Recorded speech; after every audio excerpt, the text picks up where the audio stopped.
नमस्कार मित्रमैत्रिणींनो, मी मंदाकिनी. मनातून खा खाऊ घाला बाकी सर्व मोह माया. बनवायचा आहे ढोकळा.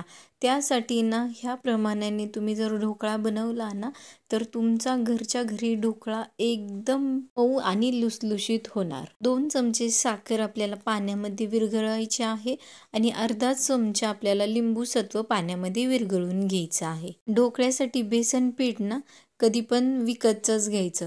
त्याने काय होतं ना, एकदम ते बेसन पीठ ना मऊ असतं, त्यामुळे ढोकळा ना आपला एकदम जाळीदार होतो. आता इथं 2 वाट्या मी बेसन पीठ घेतलेलं आहे. आता बेसन पिठामध्ये टाकायचं आपल्याला चवीपुरतं मीठ आणि इथं ना पिवळा कलर घेतलेला आहे, खायचा कलर. आता इथं वाटीभर पाणी घेतलेलं आहे मी. थोडं थोडं पाणी टाकून ना बेसन पीठ आपल्याला छान असं मिक्स करून घ्यायचं आहे. एकदाच पाणी टाकायचं नाहीये. एकदाच जर पाणी टाकलं ना तर बेसन पिठाच्या ना गाठी होतील. आता मी इथं पूर्ण 1 कप म्हणजे 1 वाटी ना पाणी टाकलेलं आहे आणि छान असं ह्याला मिक्स करून घ्यायचं आहे पिठाला. अजिबात पिठामध्ये ना पिठाची गाठ राहिली नाही पाहिजे. आपल्याला हे बेसन पीठ ना एकदम मऊसूत असं मिक्स करून घ्यायचं आहे. या पद्धतीने बेसन पीठ मिक्स करायची ना इथं थोडीशी मेहनत आहे, पण जिथं आपण मेहनत करतो ना तिथंच आपल्याला चांगलं फळ भेटतं. आता ह्याच्यामध्ये टाकायचं साखरेचं पाणी. पाणी टाकलं ना परत याला छान असं मिक्स करून घ्यायचं आहे की जेणेकरून साखरेचं पाणी ना बेसन पिठामध्ये एकदम मिक्स झालं पाहिजे. साखरेचं पाणी टाकलं यामुळे ना हे पीठ पातळ झाले, पण ह्याच्यामध्ये लिंबू सत्वाचं पाणी टाकलं ना पीठ आपोआप घट्ट होतं बरं का. त्यामुळे घाबरून जायचं नाहीये की साखरेचं पाणी टाकलं आणि आता ढोकळ्याचं पीठ म्हणजे खूपच पातळ झालेलं आहे.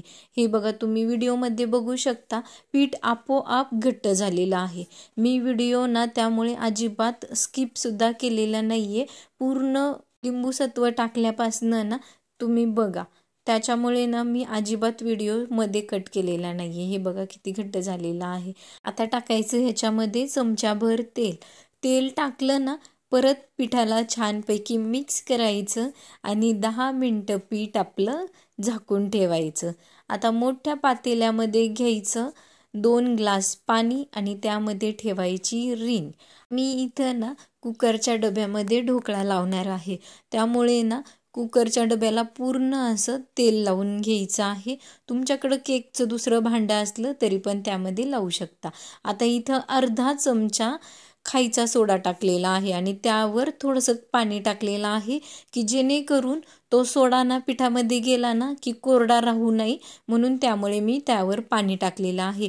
पाणी टाकल्यावर छान असं मिक्स करायचं. मिक्स करताना एकाच दिशेने मिक्स करायचं, अजिबात अपोजिट दिशेने मिक्स करायचं नाहीये. आणि लगेचच ढोकळ्याचं पीठ आपल्याला तेल लावलेल्या डब्यामध्ये काढून घ्यायचं आणि लगेचच वाफेवर आपल्याला ह्याला 25 ते 30 मिनिटं वाफेवर आपल्याला ह्याला वाफळून घ्यायचं आहे. आणि ह्याच्यावर ना झाकण ठेवायचं की जेणेकरून त्या झाकणामधनं ना वाफ बाहेर आली पाहिजे. जर वाफ बाहेर आली नाही ना तर आपला ढोकळा ना चांगला स्पॉन्जी बनणार नाहीये बरं का. मी डायरेक्ट 30 मिनिटांनीच ह्याचं झाकण काढलं आणि ढोकळा चेक केला चाकूने. अजिबात चाकूला काहीच लागलेलं नाहीये की याचाच अर्थ आपला ढोकळा एकदम छानपैकी शिजलेला आहे. आणि मी त्याच्या कडा काढायच्या आधीच ढोकळ्याने ना पूर्ण डब्याला सोडलेलं होतं. आता कढई घ्यायची, कढईमध्ये टाकायचं तेल आणि टाकायची मोहरी. मोहरी छान तडतडून द्यायची. लांब कापलेल्या हिरव्या मिरच्या, कढीपत्ता, मी इथं थोडेसे तीळ टाकलेले आहेत फोडणीला. फोडणी छान परतली ना मग ह्याच्यामध्ये टाकायचं कपभर पाणी आणि लगेचच टाकायची साखर चमचाभर आणि चवीपुरतं मीठ. ह्याला एक बारीक अशी उकळी येऊन द्यायची आणि थंडगार होऊन द्यायचं. आता ढोकळा पण आपला छान थंड झालेला आहे. मी हा ताटामध्ये काढून घेणार आहे. बघा तुम्ही, हा ढोकळा ना अजिबात डब्याला थोडा सुद्धा चिटकलेला नाहीये आणि इतका स्पॉन्जी झालेला ना, खूपच छान. ढोकळ्याला सरळ करून घ्यायचं. डब्याच्या आकाराने तो मी पालथा केला होता. आता याला सरळ करून घ्यायचं आणि इथं ना छान असे चाकूने ना त्याचे मोठे मोठे तुकडे करून घ्यायचे। आता इथं मी मोठे बनवलेले आहेत, तुम्ही तुमच्या आवडीने लहान मोठे कसे पण कापू शकता।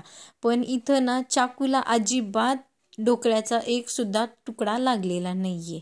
मी तुम्हाला दाखवते ढोकळा आपला किती स्पॉन्जी बनलेला आहे। तुम्ही बघू शकता व्हिडिओमध्ये इतका मऊ झालेला ढोकळा, पूर्ण स्पंज सारखा झालेला।